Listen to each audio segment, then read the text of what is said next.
মুমিন ব্যক্তি পুরুষ হোক অথবা নারী হোক ভালো কাজ করলে পরে আমি কিয়ামতের দিন তাদেরকে জান্নাতে প্রবেশ করাবো, জান্নাতবাসী হবে। ওয়াল মুমিনুনা ওয়াল মুমিনাতি বা'দুহুম আউলিয়াউ বা'দ ইয়া'মুরুনা বিল মা'রুফি ওয়া ইয়ানহাউনা 'আনিল মুনকার। মুমিন পুরুষ আর মুমিন নারী পরস্পরের সহযোগী, এবং তারা কি করে? মানুষকে কাজের আদেশ, অন্যায় কাজ থেকে ফিরায় রাখে। তারা নামাজকে প্রতিষ্ঠা করে, তারা যাকাতকে আদায় করে এবং আল্লাহ রাসূলের আনুগত্য করে চলে। তাহলে আয়াতে কারিমাগুলির আল্লাহ পাকের এই আয়াতগুলির মধ্য দিয়ে আমরা বুঝতে পারলাম যে আল্লাহ পাক পুরুষ এবং নারীকে, যেখানেই পুরুষের কথা প্রায় সেখানে নারীর কথা সমভাবে আল্লাহ বলে নারী এবং পুরুষের সমান অধিকারের কথাই প্রতিষ্ঠিত করলেন। এমন এক সময় ছিল যখন কন্যা সন্তান জন্মগ্রহণ করাই ছিল পাপ, এবং সেই জাহালাতের যুগে কন্যা হয়েছে, মেয়ে হয়েছে শুনলে পরে স্বামীর মুখ কালো হয়ে যেত, মুখটা মলিন হয়ে যেত, এবং বাচ্চাটাকে ধরে আছাড় মেরে ফেলে দিত। জীবিত অবস্থায় কবরের মধ্যে পুঁতে রাখত, পাথর মেরে মাথাটা থেতলো করে দিত। আল্লাহ পাক কোরআনে কারিমে বলেছেন, বিআইয়ি যামবিন কুতিলাত, কোন অপরাধে এই কন্যা সন্তানটিকে হত্যা করলে? কি অপরাধটা? বনু তামিমের এক ব্যক্তি ইসলাম কবুল করার পর লোকটি কাঁদতেছিল। হাদিস শরীফে ঘটনাটি এসেছে। নবী করিম সাল্লাল্লাহু আলাইহি ওয়াসাল্লাম তাকে প্রশ্ন করলেন, তুমি কাঁদছো কেন? লোকটি বলছে, হে নবী, আমি তো মুসলমান হলাম, কিন্তু আমার গুনাহ কি মাফ হয়েছে? আল্লাহর নবী বলেন, তুমি যখন পড়েছো লা ইলাহা ইল্লাল্লাহু মুহাম্মাদুর রাসূলুল্লাহ, এই কালেমা পড়ার সঙ্গে সঙ্গে তোমার জীবনের সকল গুনাহ রাশি আল্লাহ রাব্বুল আলামিন মাফ করে দিয়েছেন। কিন্তু লোকটি কান্না থামছে না। নবীজি প্রশ্ন করলেন, গুনাহ তো মাফ হয়েছে, আমি তোমারে গ্যারান্টি দিলাম, এরপরও কাঁদো কেন? সে বলছে, হে রাসূল, আমি এমন গুনাহ করেছি যা সর্বক্ষণ আমাকে পীড়া দেয়। কি গুনাহ করেছো? সে বলল যে আমার স্ত্রী গর্ভবতী ছিল, গর্ভাবস্থায় তাকে রেখে আমি ব্যবসা করতে গিয়েছিলাম। ফিরে যখন এসেছি অনেকদিন পর স্ত্রী খবর দিল তার এক মরা সন্তান হয়েছে। আমি ভুলে গেলাম বিষয়। বেশ কয়েক বছর পর আমার ঘরে একটি ফুটফুটে সুন্দরী ছোট্ট একটি মেয়ে দৌড়দৌড়ি করতে দেখলাম। আমার খুব আগ্রহ হলো মেয়েটাকে দেখতে। আমি প্রশ্ন করলাম বউকে, এ মেয়েটি কার? বউ কাছে এসে বলল, এ মেয়েটি তোমারই। সেদিন আমি মিছে কথা বলেছিলাম, মেয়ে হয়েছে এটা যদি তুমি শুনতে পারো তো মেরে ফেলে দেবে, সেই ভয়তে আমি বলি নাই। আমি আমার দূর সম্পর্কীয় আত্মীয়র বাড়িতে তাকে প্রতিপালনের ব্যবস্থা করেছি, আর তারপরে একটু বড় হয়েছে পরে নিয়ে আসছি। এখন হয়তো তুমি তাকে দেখে আর মারতে পারবে না, সেই ভরসা করে এনেছি। হে রাসূল, আমি মেয়েটিকে আদর করলাম, স্নেহ করলাম, মমতা করলাম। কয়েকদিন যাওয়ার পর আমার মনের মধ্যে চিন্তা জাগলো, এই মেয়েটা তো শৈশব থেকে কৈশোরে পদার্পণ করবে, তারপরে যৌবন পাবে, এরপরে তাকে বিয়ে দিতে হবে। আমি সমাজপতি, আমার মেয়ে অন্যের বাড়িতে রান্না করে খাওয়াবে, অন্যের বাড়ির কাপড় চোপড় পরিষ্কার করবে, তাহলে তো আমার সম্মান বাঁচবে না, আমার ইজ্জত বাঁচবে না।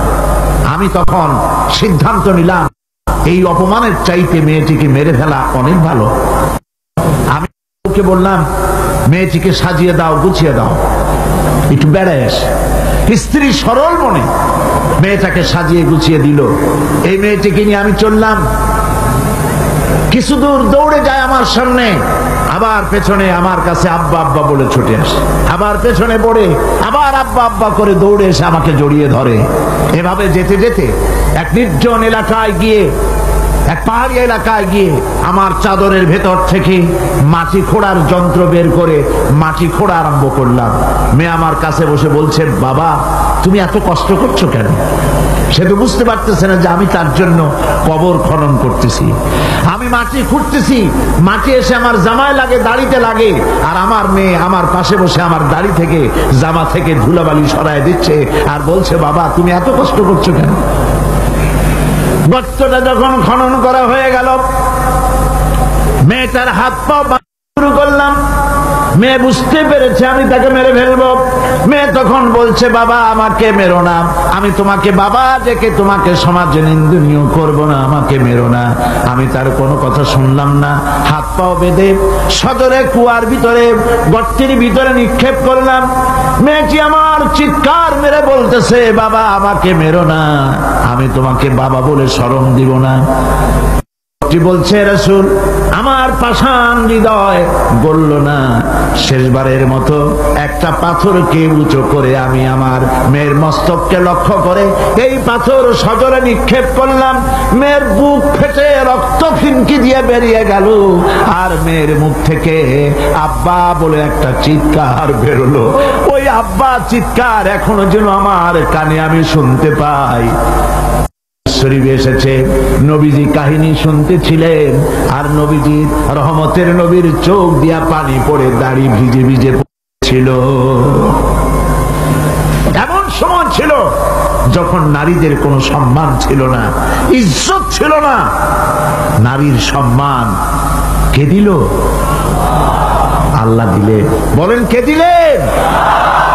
আজকে আমাদের জানতে হবে ইসলাম কি দিল আর পাশ্চাত্য কি দিল। নারী, ইসলাম যা দিয়েছে নারীকে, পুরুষকে নারীকে ইসলাম যে সমান অধিকার দিয়েছে পৃথিবীতে কেউ তা দিতে পারে না। নারীর জীবনে তিনটা ভাগ করা যায়, নারীর জীবনকে তিনটা ভাগ করা যায়।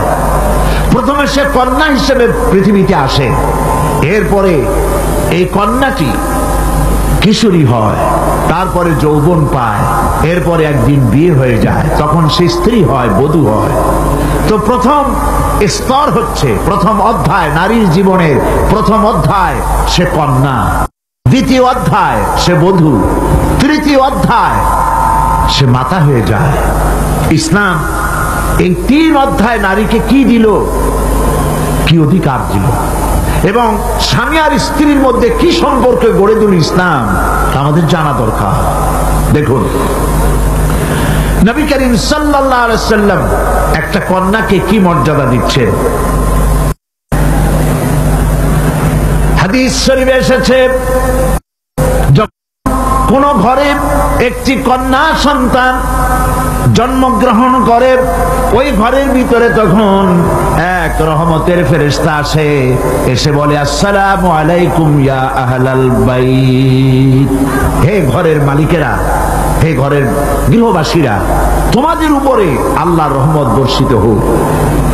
ফেরেশতা চলে যায় কন্যাটির কাছে, ওই নবজাত কন্যার কাছে গিয়ে নূরের তৈরি পর দিয়ে এই কন্যার মাথা বুলায় আর বলতে থাকে, এই কন্যাটিকে যে যত্ন করবে, আদর করবে, আদর শিখাবে, সাহায্য করবে, আল্লাহর সাহায্য কিয়ামত পর্যন্ত তার সাথে অব্যাহত থাকবে। এই হাদিস ছেলের জন্য এরকম একটি হাদিস নাই, এরকম একটি হাদিস এসছে মেয়েদের জন্য। সুবহানাল্লাহ। নবীজি বলছেন, মান আলা জারিয়াতাইনি হাত্তা তাবলুগা জা ইয়াউমাল কিয়ামাতি আনা ওয়া হুয়া কাহাতাইনি ওয়া দাম্মা আসাবিহু। আখরাজাহু মুসলিম।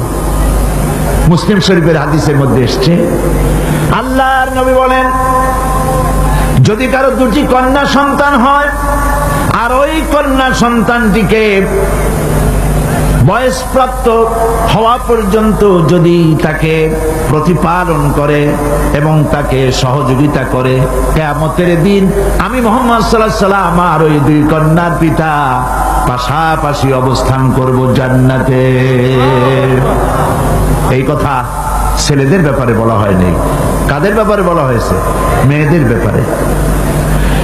নবী করিম সাল্লাল্লাহু আলাইহি ওয়াসাল্লাম বলেছেন, ওয়ান জাবির বিন আব্দুল্লাহ রাদিয়াল্লাহু তাআলা আনহু قال قال رسول الله صلى الله عليه وسلم من كان له ثلاث بنات يربيهن ويكفيهن ويرحمهن فقد وجب له الجنة।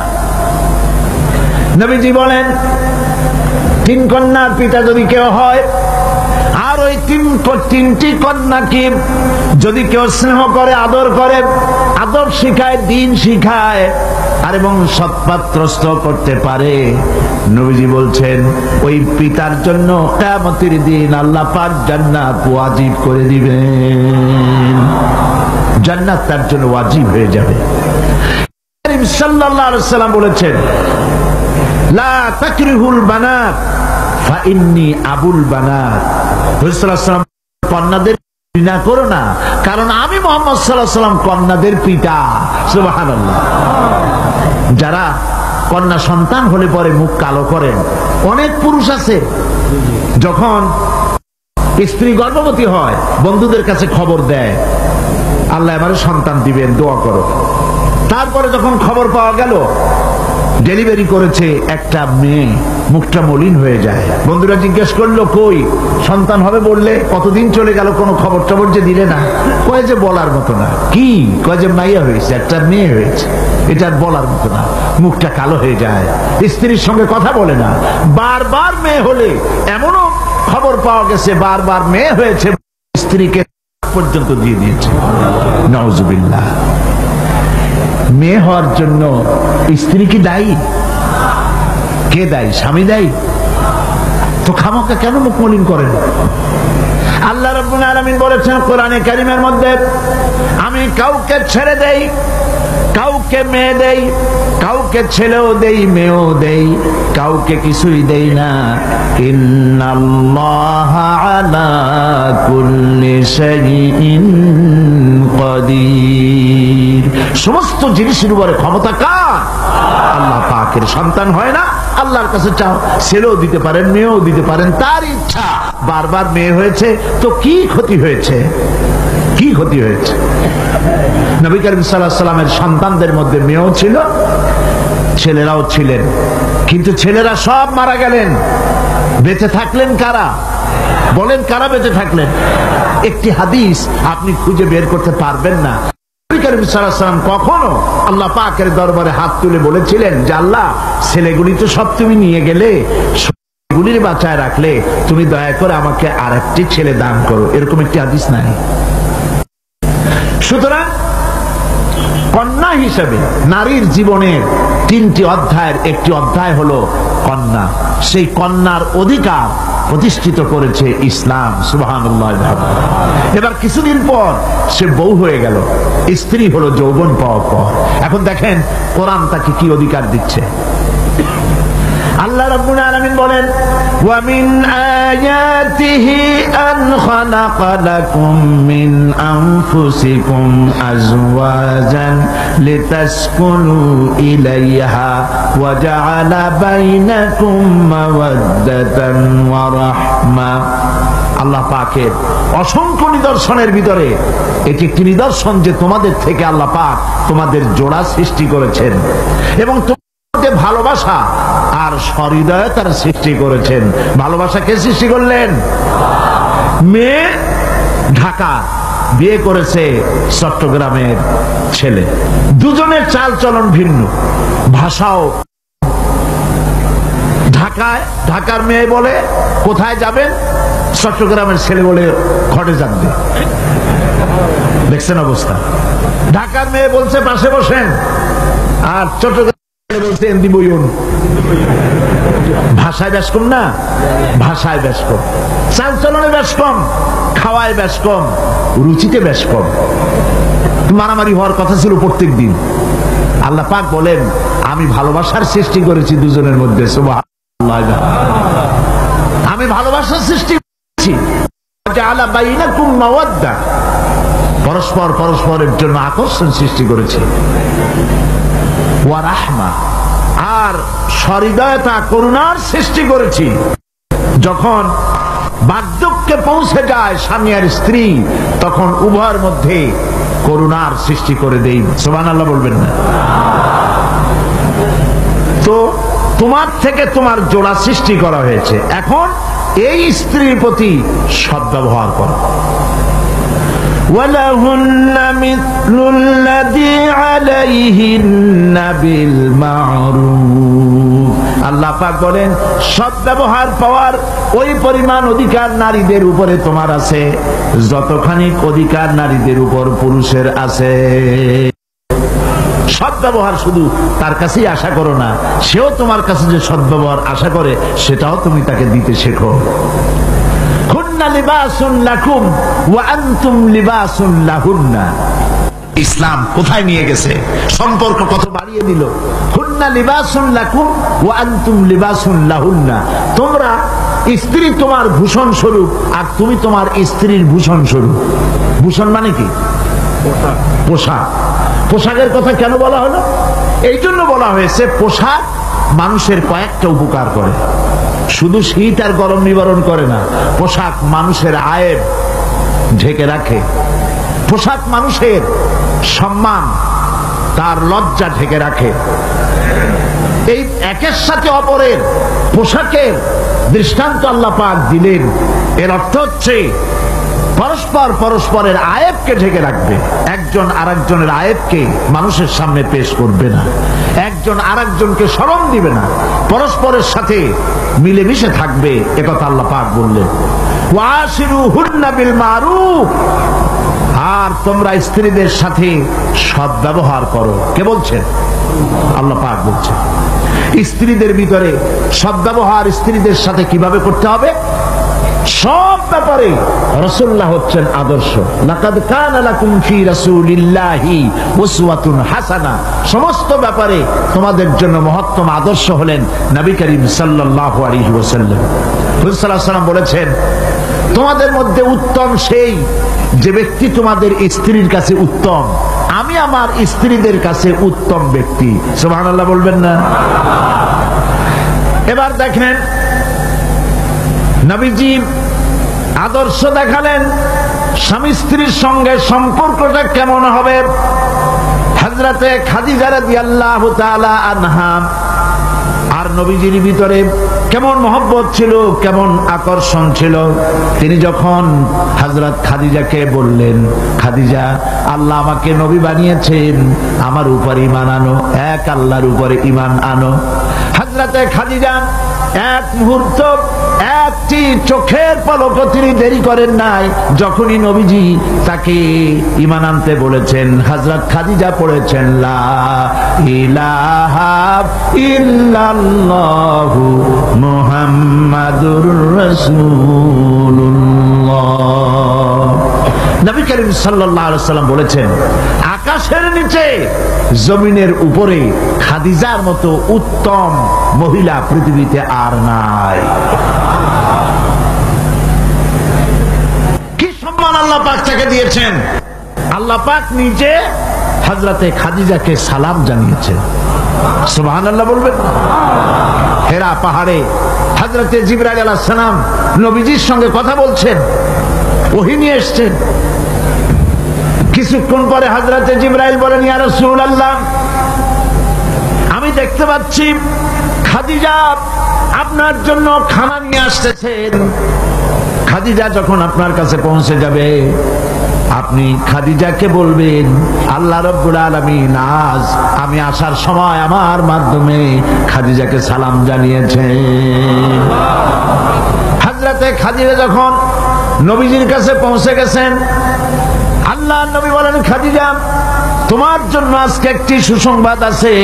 তিনি বললেন, আমার জন্য কি খবর, কি সুসংবাদ?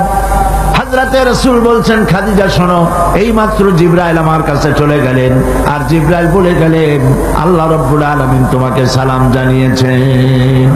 হযরত খাদিজা ঝুঁকরে কেঁদে উঠলেন। তিনি বললেন, ইয়া রাসূলুল্লাহ, আমার মানব জন্ম সার্থক হয়ে গেছে।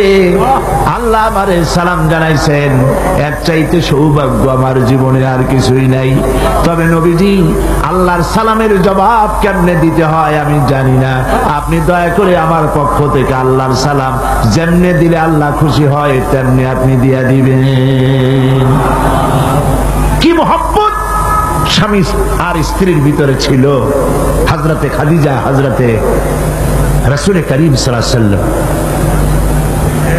নবী করিম সাল্লাল্লাহু আলাইহি ওয়াসাল্লামের ঘরে হযরত খাদিজা যতদিন ছিলেন আরেকটি বিবাহ তিনি করেননি। হযরত আয়েশা বলছেন, নবীজি আমার কাছে ঘুমানো ছিলেন, গভীর রাত্রে আমার ঘুম ভেঙে গেল।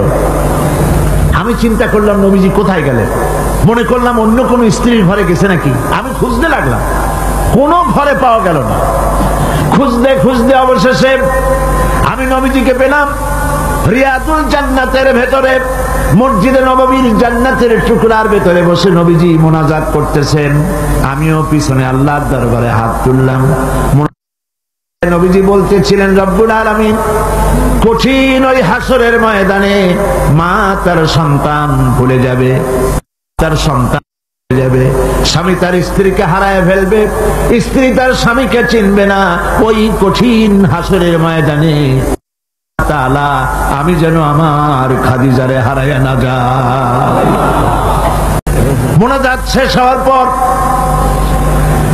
হযরত আয়েশা বলেন, ইয়া রাসূলুল্লাহ, খাদিজা এই বুড়ির কথা এখনো কেন আপনার মনে পড়ে? খাদিজার পরে কুমারী মেয়েও তো আপনি বিয়ে করেছেন, খাদিজার কেন বুড়ির কথা ভুলতে পারেন না? নবীজি বলেন, আয়েশা রে, খাদিজার সম্পর্কে এরকম কথা আর তুমি বলবে না।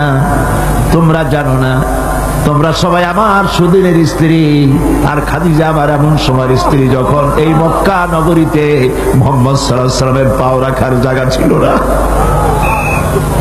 হযরত আয়েশা বললেন, ইয়া রাসূলুল্লাহ, আমি ক্ষমা চাই, আমাকে মাফ করে দিন। আমি খাদিজার সম্পর্কে এমন কথা আর উচ্চারণ করব না, তবে খাদিজার সম্পর্কে আমারে কিছু কথা শোনান। হযরতে নবীজি বলেন, আয়েশা রে, শোনো, আমার সঙ্গে বিবাহের পর খাদিজার ধন সম্পত্তি যা ছিল আল্লাহর রাস্তায় সব উজাড় করে দিয়েছে। কতদিন না খেয়ে থেকেছে, একদিনের জন্য বলে নাই আপনার সাথে বিয়ে হয়েছে বলে আজ আমি না খাইয়া আসি। সারাদিন সারা রাত দাওয়াতের কাজ করে আমি যখনই দরজার কাছে ফিরেছি, যত রাত হোক না কেন, একবার বলেছি খাদিজা, অমনি দরজা খুলে গেছে। আমি প্রশ্ন করেছি, খাদিজা, যত রাত্রে আসলাম একদিনও দুইটা ডাক দেওয়া লাগলো না, তুমি কি ঘুমাও না? হযরতে খাদিজা বলেছেন, ইয়া রাসূলুল্লাহ, আপনি দ্বীনের দাওয়াতের জন্য ব্যস্ত, কষ্ট করেন। আমি মনে মনে ভাবি, আমি যদি ঘুমায় থাকি রাতের বেলায়, আর নবীজি যদি দরজার কাছে এসে খাদিজা খাদিজা বলে ডাকাডাকি করেন, উঠতে যদি আমার দেরি হয় আল্লাহর নবীর সঙ্গে বেয়াদবি হয়ে যাবে। এইটা মনে করে বিছানায় না ঘুমায় যতক্ষণ আপনি না ফেরেন, এই দরজাটার সাথে পিঠ লাগাইয়া দাঁড়াইয়া দাঁড়াইয়া ঘুমায়। হযরত আয়েশা বলেছেন, আমাদের ঘরে রান্না বান্না তেমন হতো না, আমাদের ঘরে তেমন গোশত খাওয়ার সুযোগ আমাদের কিসমতে তেমন হতো না। যদি কোনোদিন আমাদের ঘরে দুম্বা বা ছাগল জবাই হতো, গোশতগুলি নবীজি কেটে ভাগ করে সমস্ত স্ত্রীদের ঘরে দিয়ে দিতেন। এরপরে কয়েকটা গোশতের টুকরা একটা টোকলায় নিয়ে হযরত খাদিজা মদিনার অলিতে গলিতে ঘুরে বেড়াতেন। খাদিজার কোন বান্ধবী পাওয়া যায় কিনা? সুবহানাল্লাহ। নবী করিম সাল্লাল্লাহু আলাইহি ওয়াসাল্লাম তার স্ত্রীদেরকে ভাবে ভালোবাসতেন, আর স্ত্রীরাও নবীর জন্য এভাবে ভালোবাসতেন, ভালোবাসা দিতে। স্ত্রী অধিকার ইসলাম দিয়েছে, আর কেউ দিতে পারে না। আর এই স্ত্রীদের মধ্যে সব থেকে উত্তম স্ত্রী কে? নবীজি বলেছেন, আদ-দুনিয়া কুল্লুহা মাতাউন ওয়া খায়রুল মাতাঈদ দুনিয়া ইমরাতুস সালিহা। দুনিয়ার সব কিছু এর মধ্যে উত্তম নিয়ামত হচ্ছে পতিপরায়ণা। সুবহানাল্লাহ। হুজুর বলেছেন তিনটি জিনিস আমি পছন্দ করি, তিনটি জিনিস আমার প্রিয়। একটি হলো নামাজ, একটি হলো সুগন্ধ, আর একটি হলো স্ত্রী। সুবহানাল্লাহ। এই স্ত্রীকে সমান অধিকার দিয়েছে নবীজি, আল্লাহর ইসলাম সমান অধিকার দিয়েছে। নারীর অর্থনৈতিক অধিকার প্রতিষ্ঠিত করেছে ইসলাম, তাকে অর্থনৈতিক অধিকার দিয়েছে, মহারানার ব্যবস্থা করেছে। কোরআন বলছে ফাতুহুন্না উজুরাহুন্না ফারিদা, ফরজ রূপী দায়িত্ব হিসাবে স্ত্রীর মহারানার টাকা আদায় করে দাও। বহু মুসলমান আছে মহারানার টাকা আদায় করে না, বরং আজকাল তো নতুন সিস্টেম চালু হয়েছে মানুষকে শোনাবার জন্য। বিবাহের মজলিসে বলা হয় অমুকের মেয়ে অমুকের ছেলে বিয়ের মহারানা কত? 5,55,555 পয়সা। সামনে একটা টাকা বা পয়সা জিরো থাকতে পারবে না, একটা নিয়ম নীতি করে নিচ্ছে। এই টাকাগুলি মহারানার টাকা সঠিকভাবে আদায় করা হয় না অনেক ক্ষেত্রে, একথা ঠিক কিনা? বরং উল্টো করে মহারানা আদায় করা হয় মেয়ে পক্ষের কাছ থেকে, কন্যা পক্ষের কাছ থেকে। এইটাকে কি বলা হয়? এইটাকে কি বলা হয়? এটা হলো যৌতুক নামের কৌতুক। মেয়ে পক্ষের কাছ থেকে টাকা আদায় করা। মেয়ে পক্ষ যদি ইচ্ছে করে বর পক্ষকে যদি টাকা দেয়, পয়সা দেয়, গাড়ি দেয়, বাড়ি দেয়, কোনো আপত্তি নাই, দিতে পারে। কিন্তু ডিমান্ড করে নেওয়া, চেয়ে নেওয়া সম্পূর্ণ হারাম। কন্যার পিতার মাতা 12 বছর, 18 বছর, 20 বছর, 25 বছর লালন পালন করে কলিজার টুকরা সন্তানটাই তো দিয়ে দিল। এর চাইতে টেলিভিশন, গাড়ি বাড়ি বেশি হয় কি করে? এই যৌতুক বাংলাদেশের সর্বত্র আছে, অবশ্য চট্টগ্রামে নাই। আছে। ছেলে যদি এমএ পাস করে, ইঞ্জিনিয়ারিং পড়ে, লয়ার হয়েছে, পিতার এই ধারণাই হয় সন্তানকে পড়াতে লেখাতে যত টাকা খরচ হয়েছে কন্যা পক্ষকে কাছের থেকে আদায় করে নেব। এবং সেই জন্য বিয়ের সময় দাবি করা হয়, 50 লক্ষ টাকা দিতে হবে, গুলশানে 3টা বাড়ি দিতে হবে, মঙ্গল গ্রহে অফিস বানায় দিতে হবে। আপনার ছেলে এমএ পাস করেছে, লয়ার হয়েছে, ব্যারিস্টার হয়েছে, তো কি হয়েছে? আপনি কেন নির্যাতন করবেন কন্যা পক্ষকে? জায়েজ নাই, হারাম। শুকরের মাংস যেমন হারাম, কন্যা পক্ষের কাছ থেকে জবরদস্তি করে চেয়ে ডিমান্ড করে যৌতুক আদায় করা ওরকমই হারাম। এই কাজটি কি আপনারা করবেন? এই কাজটি কি করবেন? বিবাহ করবে, বিবাহ করাবেন ছেলেকে ভালোবাসা দিয়ে, টাকা দিয়ে, পয়সা দিয়ে বিবাহ করায়া মেয়ে একটা ঘরে নিয়ে আসবেন। কন্যা পক্ষের উপরে চাপ সৃষ্টি করবেন না। তো নারীকে মহারণা দেওয়ার ব্যবস্থা ইসলাম করেছে। কে ব্যবস্থা করেছে বলেন? ইসলাম করেছে। এবার আরো দেখুন আল্লাহ পাক কি বলছে। وَإِذَا أَتَيْتُمْ إِحْدَاهُنَّ قِنطَارًا فَلَا تَأْخُذُوا مِنْهُ شَيْئًا। তো যে তোমরা নারীদেরকে স্তূপ পরিমাণ অর্থ করি যদি দান করো, তাহলে সামান্য তার থেকে ফেরত নিও না। চান মহিলাদের কাছে, নারীদের কাছে কিছু পুঁজি থাকুক, টাকা পয়সা থাকুক, আল্লাহ এটা চান। যদি তুমি কিছু দাও, তা যদি স্তূপ আকারেও হয়, তবুও সেগুলিকে ফেরত নিও না, ফেরত দিও না। বহু মুসলমান আছে আমাদের সমাজে, হজ করে, নামাজও পড়ে, কপালে দাগও পড়ে গেছে, তার ব্যবসা আছে, ধানি জমিনও আছে। বিবাহের সময় মেয়েকে টাকা কড়ি দিয়ে, ব্যবসা টাকা কড়ি যৌতুক টৌতুক দিয়ে বিদায় করে দেয়। সম্পত্তির ভাগ দেয় না, ব্যবসারও ভাগ দেয় না। আছে না এমন? আছে কিনা?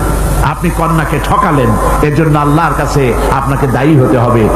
মেয়েদেরকে অর্থনৈতিক অধিকার আল্লাহ এভাবে প্রতিষ্ঠিত করেছেন, সে মহিলাদেরকে অর্থনৈতিক দিক থেকে তাদেরকে নির্যাতন করা যাবে না। এবার মেয়েদেরকে শিক্ষার অধিকার দেওয়া হয়েছে, কোনটা দেওয়া হয়নি? তারা বলছে, ইসলামের দুশমনেরা বলে নারীদেরকে ইসলাম ঠকাইছে। কোথা থেকে ঠকালো? কন্যা হিসেবে মর্যাদা দিল, বধূ হিসেবে মর্যাদা দিল, তারপরে অর্থনৈতিক সুযোগ করে দিল, এবার শিক্ষার অধিকারও প্রতিষ্ঠিত করলো। হযরতে আয়েশা রাদিয়াল্লাহু তাআলা আনহা, তিনি শিক্ষয়িত্রী ছিলেন, হাজার হাজার সাহাবীর ওস্তাদ ছিলেন। সুবহানাল্লাহ বলেন। হাদিসের ওস্তাদ ছিলেন, তাফসীরের ওস্তাদ ছিলেন, ফিকহের ওস্তাদ ছিলেন।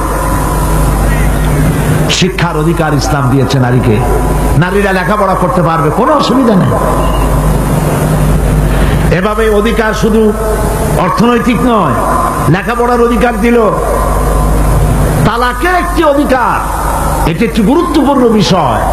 তালাকের অধিকারটিও শুধুমাত্র পুরুষের না, এই তালাকের অধিকার নারীদেরকেও দেওয়া হয়েছে। কথা বুঝতে পেরেছেন? তালাকের অধিকার, বিবাহ বিচ্ছেদের অধিকার শুধু পুরুষের নয়, নারীকেও দেওয়া হয়েছে। পুরুষ যদি অকর্মণ্য হয়, যদি সে উন্মাদ হয়, জালিম হয়, নপুংসক হয়, তাহলে এই স্ত্রী কোর্টে তা প্রমাণ করে তার স্বামীকে পরিত্যাগ করে ইচ্ছে মতো স্বামী গ্রহণ করতে পারবে, ইসলাম সুযোগ দেয়। তালাক, কথায় কথায় তালাক দেওয়ার একটা রেওয়াজ আমাদের দেশে আছে। বাংলাদেশে যদি আল্লাহ কোনদিন দয়া করে ইসলামী রাষ্ট্র প্রতিষ্ঠিত করে দেন, তাহলে কথায় কথায় তালাক দেওয়ার এই প্রথাকে বন্ধ করে দেওয়া হবে। তরকারিতে লবণ কম হয়েছে, শুটকি মাছে ঝাল হইল কেন, এই সব কথা বলে তালাক দেওয়া যাবে না। আর একসঙ্গে 3 তালাক দেওয়া তো যাবেই না।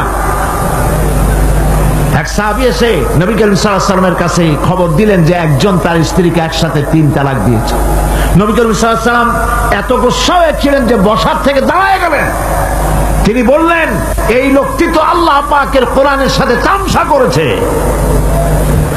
তালাকের আল্লাহর কাছে 2টা হালাল সবচেয়ে জঘন্য। 2টি হালাল সব থেকে জঘন্য। একটা হলো ভিক্ষাবৃত্তি, আর একটা হলো তালাক। যখন তালাক দেওয়া হয় অন্যায় ভাবে, গোসায় আল্লাহর আরশ কাঁপতে থাকে। নাউজুবিল্লাহ বলে। আপনি এভাবে তালাক দিতে পারবেন না।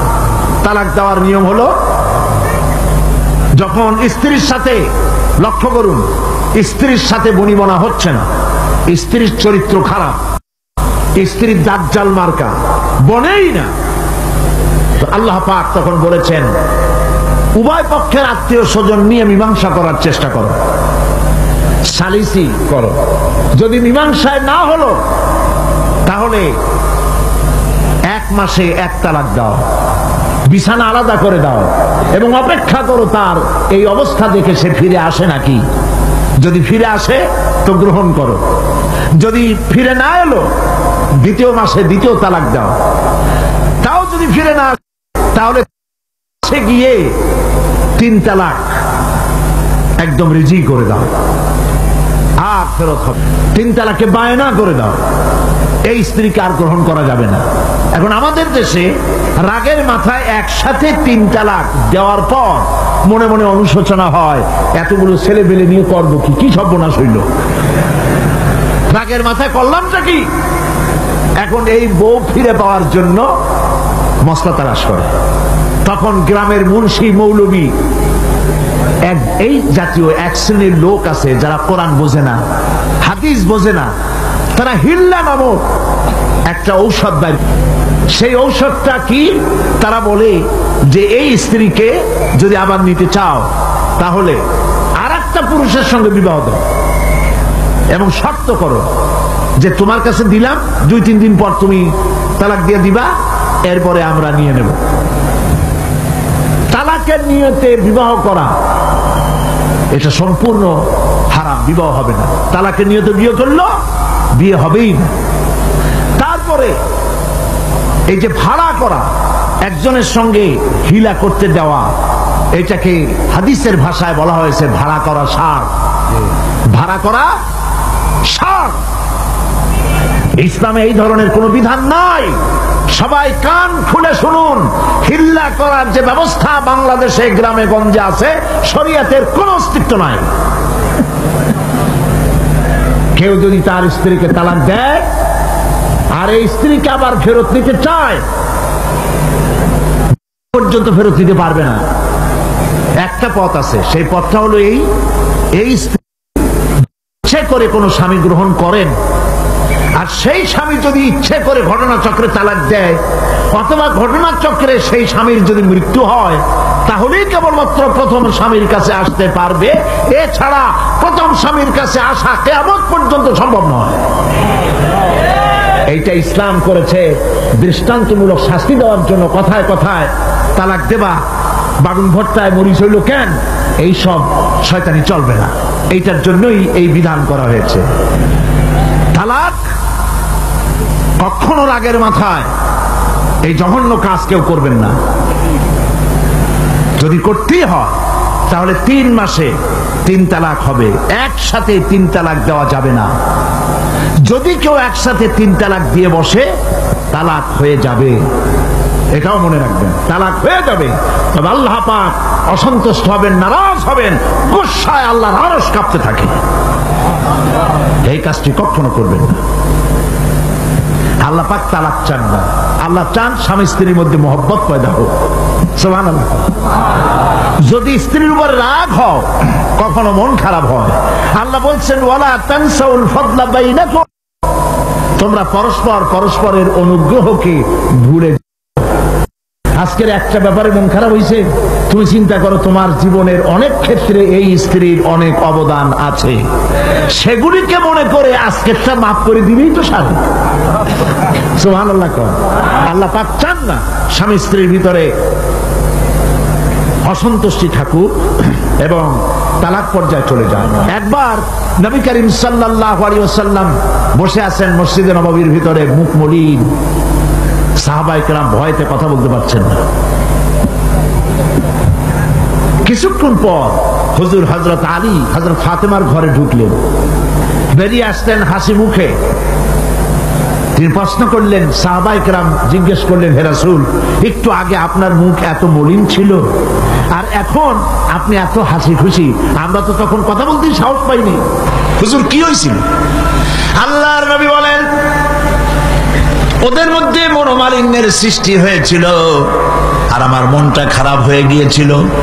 ওদের, বুঝতে পারছেন তো, হযরত আলী এবং ফাতেমার মধ্যে মনোমালিন্য সৃষ্টি হয়েছিল, আমার মনটা খারাপ হয়ে গিয়েছিল। আমি ভেতরে গেলাম, উভয়ের সঙ্গে কথা বললাম। এখন তারা দুজনের মধ্যে তাদের ভুল বুঝাবুঝির নিরসন হয়েছে, আমার মনটা খুশি হয়ে গেছে। নবীজি বলেন, ফাতেমাকে যে কষ্ট দেয় সে আমাকে কষ্ট দেয়, কারণ ফাতেমা আমার কলিজার টুকরা। স্বামী এবং স্ত্রীর মধ্যে সম্পর্ক ভালো থাকতে হবে, অধিকার সমান, তবে স্বামীর মর্যাদা বেশি। মর্যাদা কার বেশি? স্বামীর মর্যাদা বেশি। তিরমিজি শরীফের হাদিসে এসেছে, আল্লাহর নবী একদিন একদিকে যাচ্ছিলেন, জঙ্গল থেকে এক পাহাড়িয়া উট এসে নবীজির কদমের উপরে, নবীজির কদম মোবারকে চুমা দিল, সেজদা করলো। সাহাবায়ে কেরাম বললেন, ইয়া রাসূলুল্লাহ, পাহাড়ের উটের কি সৌভাগ্য, আল্লাহর নবীর পায়ের উপরে চুমা খেয়েছে, সেজদা দিয়েছে। আমাদেরকে অনুমতি দেন, আপনার কদমের উপরে আমরা সেজদা দিয়া ধন্য হই। হুজুর বলেন, শোনো, আমি যদি এই পৃথিবীতে মানুষকে সেজদা করার জন্য যদি পারমিশন দিতাম, তাহলে পৃথিবীর সমস্ত নারীদেরকে বলতাম তারা যেন তাদের স্বামীকে সেজদা দেয়। তাহলে মর্যাদা কার বেশি? স্বামীর মর্যাদা বেশি। অধিকার সমান, মর্যাদা বেশি স্বামী। আবু দাউদ শরীফের হাদিসে এসেছে, নবীজি বলেছেন, কোন স্ত্রী লোক এমন অবস্থায় যদি মারা যায় যে তার স্বামী তার উপরে সন্তুষ্ট ছিল, আল্লাহ রাব্বুল আলামিন ওই মেয়ে লোকটি জান্নাত দান করে দিবেন। স্বামীর মর্যাদা এখানে বেশি। তাহলে আমরা দেখলাম অধিকারের দিক থেকে যখন নারী ছিল, বধূ ছিল, কন্যা ছিল, বধূ ছিল, সব জায়গায় ইসলাম নারীকে সম্মান বাড়িয়ে দিল, ঠিক কিনা বলেন? আর নারী বিবাহ হওয়ার পর কদিন পরে মা হয়ে গেল, মা হয়ে যাওয়ার পর মর্যাদা কমে গেল না বেড়ে গেল? বলেন, কমলো না বাড়লো? নবীজি বলছেন, আল্লাহর নবীর সামনে একজন সাহাবী এসে প্রশ্ন করলেন, হে আল্লাহ রাসূল, খেদমত করব কার? মান আহাক্কুন নাস বিহুসনি সাহাবাতি? ক্বালা উম্মুক।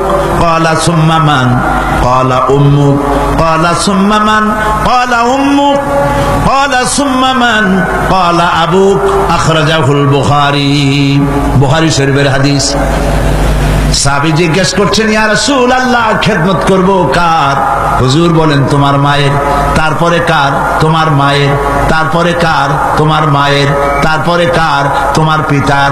বাপের চাইতে মায়ের মর্যাদা কয় গুণ বেড়ে গেল? বলেন, 3 গুণ বেড়ে গেল মর্যাদা। আল্লাহর নবী মসজিদে নববীতে বসে আছেন, সাহাবায়ে কিরাম কর্তৃক পরিবেষ্টিত হয়ে। এমন সময় একজন বুড়ি মসজিদে প্রবেশ করেছেন। হুজুর তাকে দেখে দাঁড়ায় গেলেন। কাছে যখন এলেন মহিলা, নবীজি নিজের গায়ের চাদর বিছায়া দিলেন।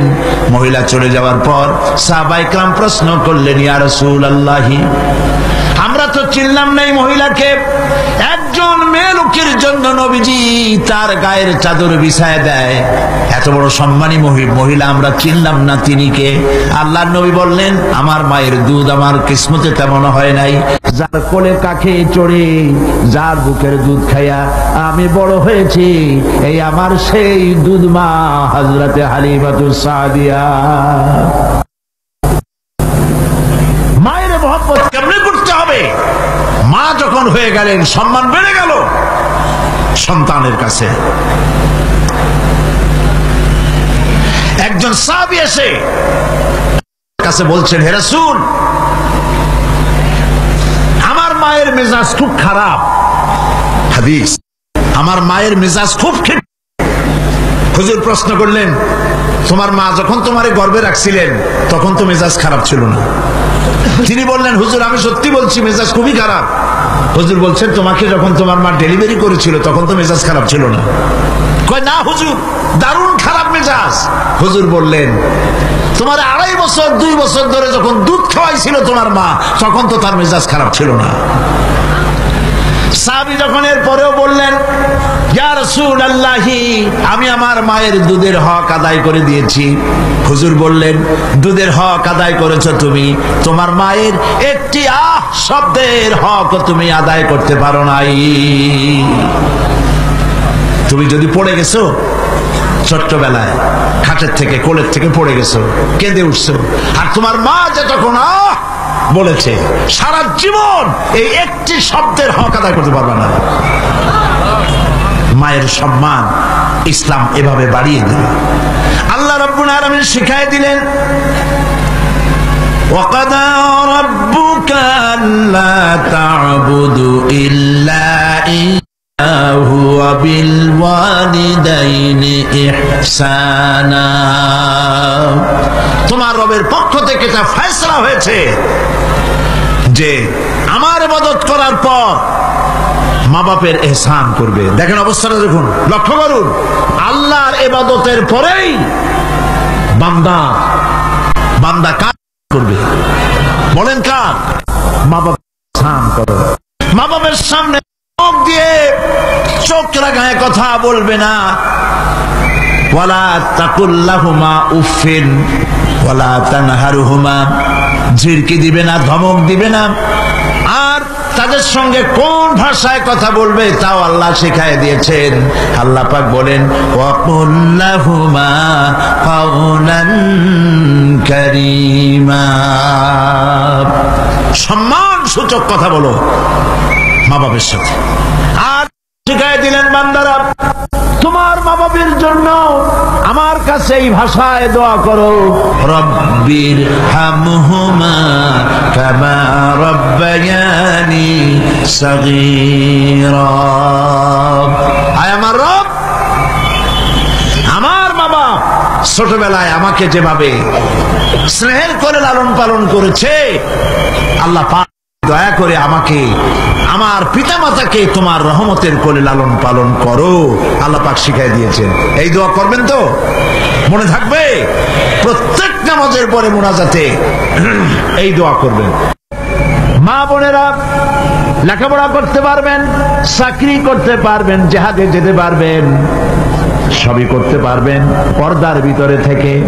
আল্লাহ পাক কোরআনে কারিমে বলেছেন ওয়াকারনা ফি বুয়ুতিকুন্না ওয়ালা তাবাররাজনা তাবাররুজাল জাহিলিয়াতিল উলা। ওয়াকারনা ফি বুয়ুতিকুন্না, তোমরা তোমাদের ঘরের মধ্যে থাকো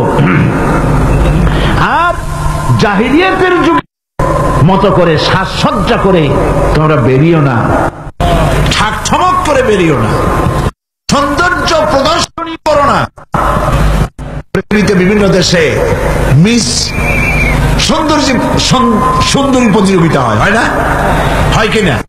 সুন্দরী প্রতিযোগিতা হয় পৃথিবীর বিভিন্ন দেশে। Miss China, miss Thailand, miss American, miss Canada, এভাবে নাম হয়। সুন্দরী প্রতিযোগিতা কি? সুন্দরী প্রতিযোগিতা করতে গিয়ে বিচারক মন্ডলী সুন্দরীদের শরীরের যেসব জায়গা মাপজোপ করে তা কেবলমাত্র শয়তানের পক্ষে সম্ভব, কোন পুরুষের পক্ষে সম্ভব নয়। যারা এই বিচারক মন্ডলী থাকে নির্লজ্জ বেহায়া, তারা কি তার নিজের মেয়ের, নিজের বোনের শরীরের সেসব জায়গা মাপ করতে পারবে?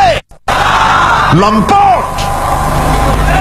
বাংলাদেশে সুন্দরী প্রতিযোগিতা কিয়ামত পর্যন্ত হতে দেওয়া হবে না। পর্দার বিষয়টি আলোচনা করতেছিলাম। পর্দা করা ফরজ। পর্দা করা কি ফরজ? নবীজি বলেছেন এমন এক সময় আসবে, قال رسول الله صلى الله عليه وسلم نساء كاسية عارية مميلة مائلة رؤوسهن كالبخت المائلة لا يدخلن الجنة ولا يجدن ريحها أخرجه مسلم। আল্লাহর নবী বলেন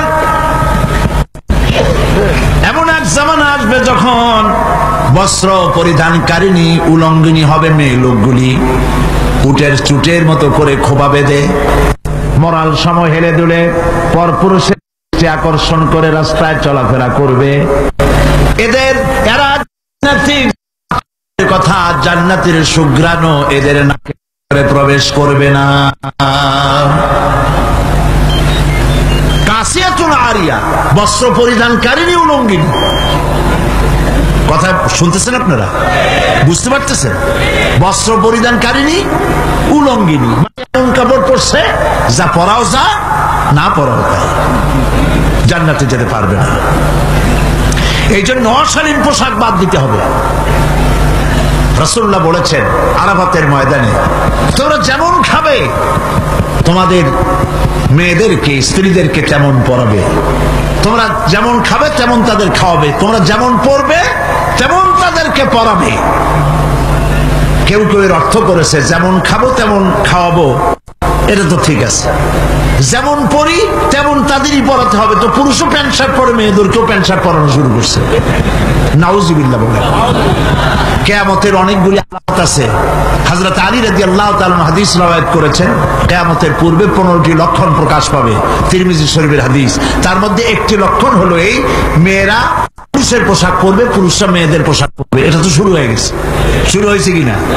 মেয়েরা আমাদের দেশেও এই প্রচলন শুরু হয়েছে। কোনো কোনো ক্ষেত্রে মহিলারা প্যান্ট শার্ট ইত্যাদি চাদরবিহীন এগুলি পরে রাস্তায় বেরোনো শুরু হয়ে গেছে। পুরুষগুলি আমাদের দেশে এগুলি কম, বিদেশে দেখেছি কানে দুল পরে।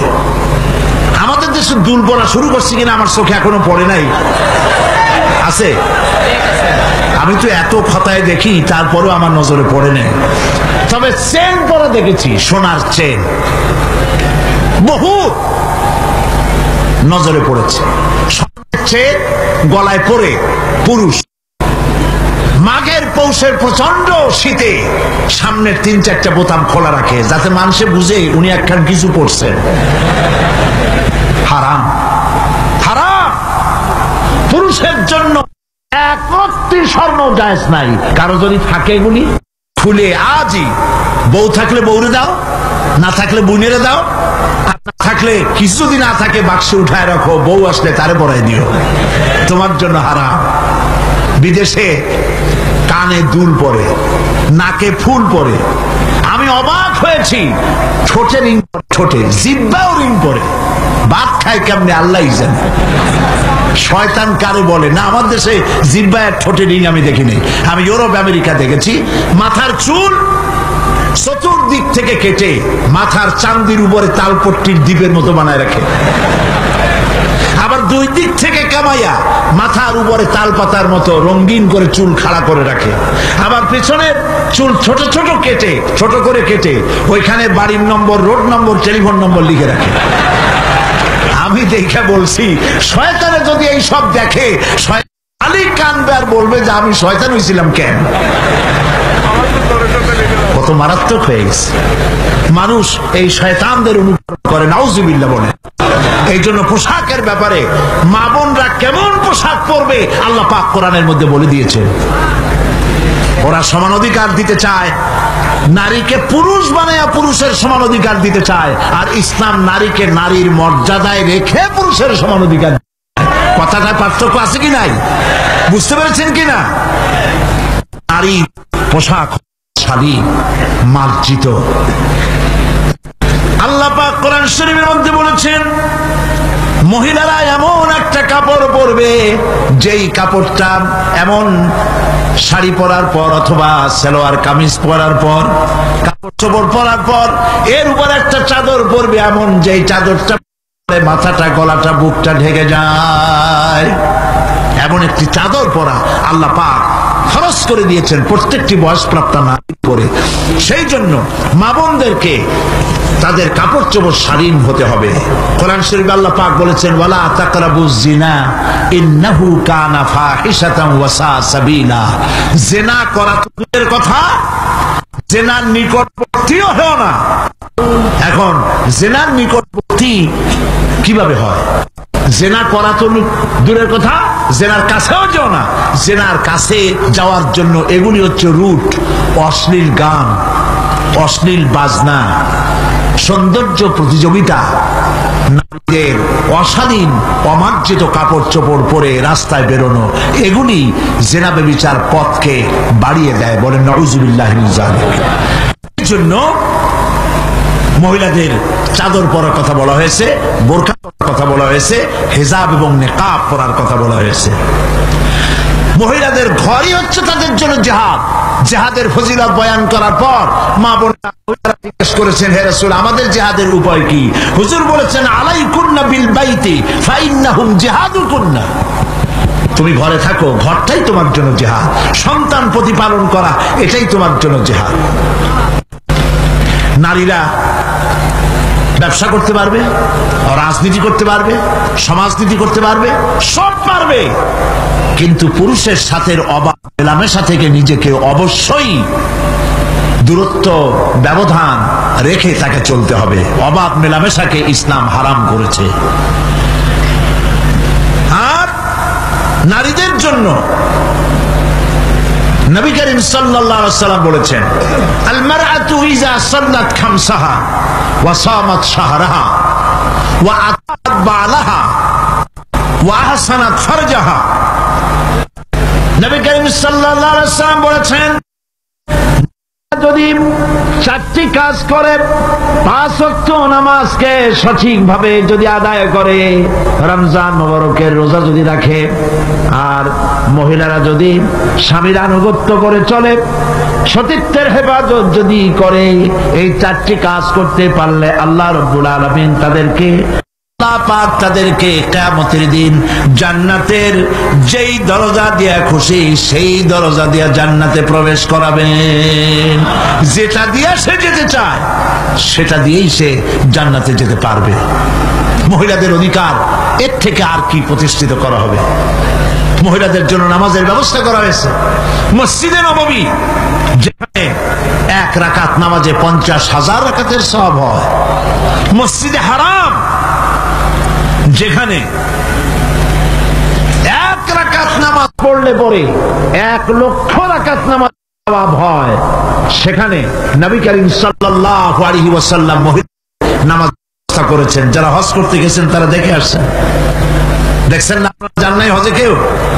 মসজিদে নববীতে নেসা এখন পর্যন্ত মহিলাদের জন্য আলাদা দরওয়াজা রয়েছে, এবং মসজিদে নববীর মূল নামাজের জায়গায় 1/4 মহিলাদের জন্য সংরক্ষিত। লক্ষ লক্ষ মহিলারা একসঙ্গে নামাজ পড়তে পারে। অবাধ মেলামেশা থেকে নিজেদেরকে রক্ষা করে তারা ব্যবসা বাণিজ্য করতে পারবে।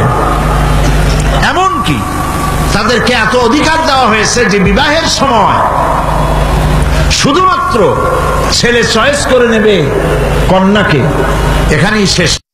মেয়েকেও তার স্বামী পছন্দ করার ইখতিয়ার নবী সাল্লাল্লাহু আলাইহি ওয়াসাল্লাম দিয়েছেন। আবু দাউদ শরীফের হাদিসে একজন মহিলা, একজন যুবতী রাসূলের কাছে এসে বলছেন, ইয়া রাসূলুল্লাহ, আমার মা বাপ ছোট্ট অবস্থায় আমাকে বাল্য বিবাহ দিয়েছে। তখন তো বিয়ে বুঝতাম না, এখন ওই স্বামী আমার পছন্দ হয় না, আমি এখন কি করব? লক্ষ্য করুন, আমি এখন কি করব? আল্লাহর নবী বলছেন, তোমার ইখতিয়ার। ইচ্ছে করলে এ বিবাহ তুমি রাখতেও পারো, ইচ্ছে করলে এ বিবাহ ভঙ্গ করে ইচ্ছে মতো স্বামী গ্রহণ করতে পারো। তাও সুবহানাল্লাহ কবেন না? এবার চিন্তা করুন, এর থেকে নারীর অধিকার কারে বলে? আমাদের দেশে নিয়ম হয়েছে শুধুমাত্র ছেলে মেয়ে দেখতে যাবে, আর সে দেখাটাও অপমানকর রীতিমতো। গিয়েই নাম কি? তো বলবে আমার নাম বিলকিস অথবা আকাশ খাতুন অথবা এই জাতীয়। এখন তো নামগুলি খুব একেবারে বেকায়দা মনেও থাকে, একটা নাম বলে দিল। আচ্ছা দেখি মাথার কাপড় ফালা, চুল কেমন দেখি, হাঁটো দেখি, দাঁতগুলো বাইর করো।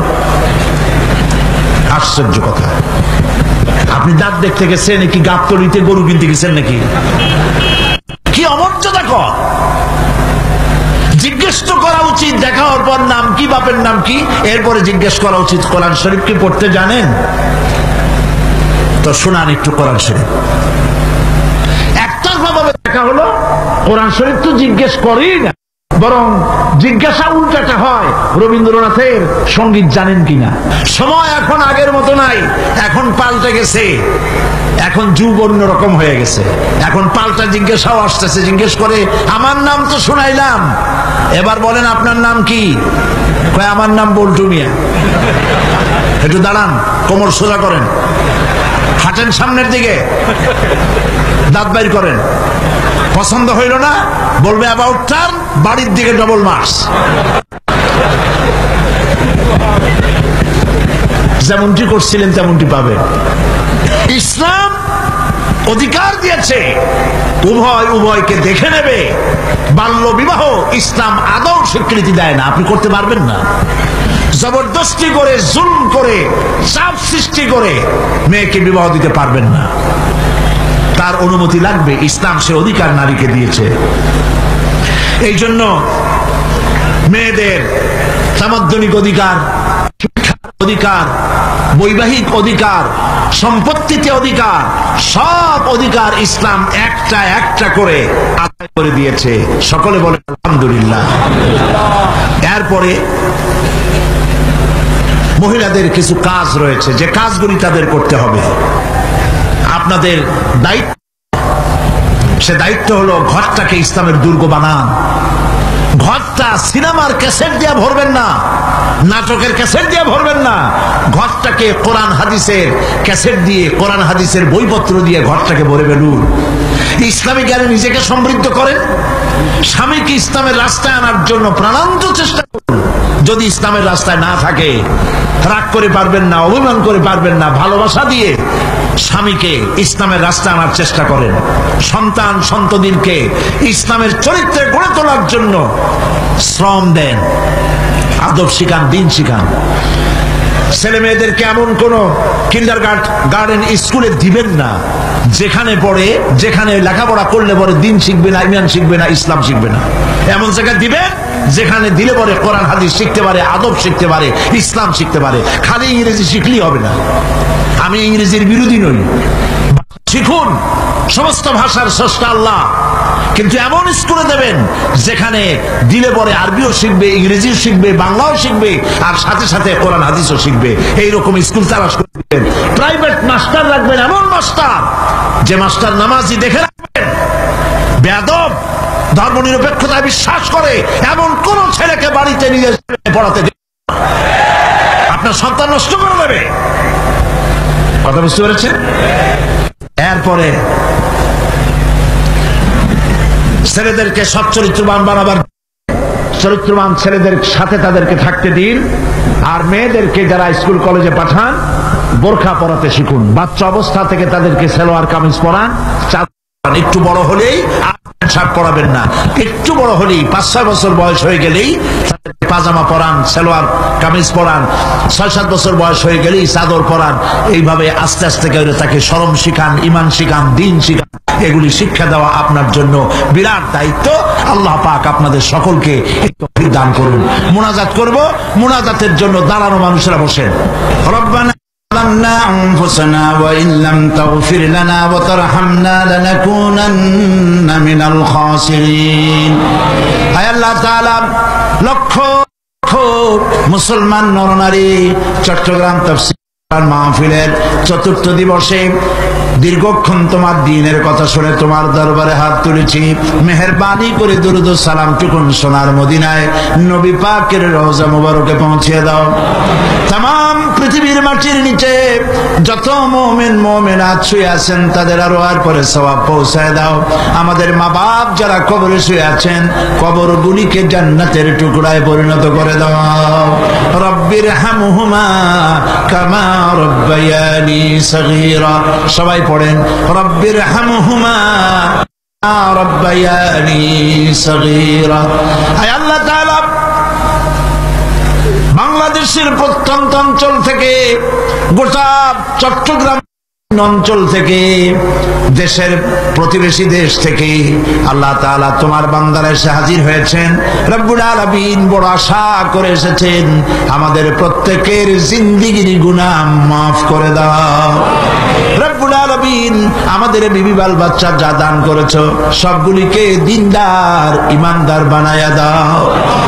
রব্বানা تقبل منا إنك أنت السميع العليم وتب علينا إنك أنت التواب الرحيم سبحان ربك رب العزة عما يصفون وسلام على المرسلين والحمد لله رب العالمين واجعل آخر كلمة عند الموت لا إله إلا الله محمد رسول الله। আসসালামু আলাইকুম ওয়া রাহমাতুল্লাহ।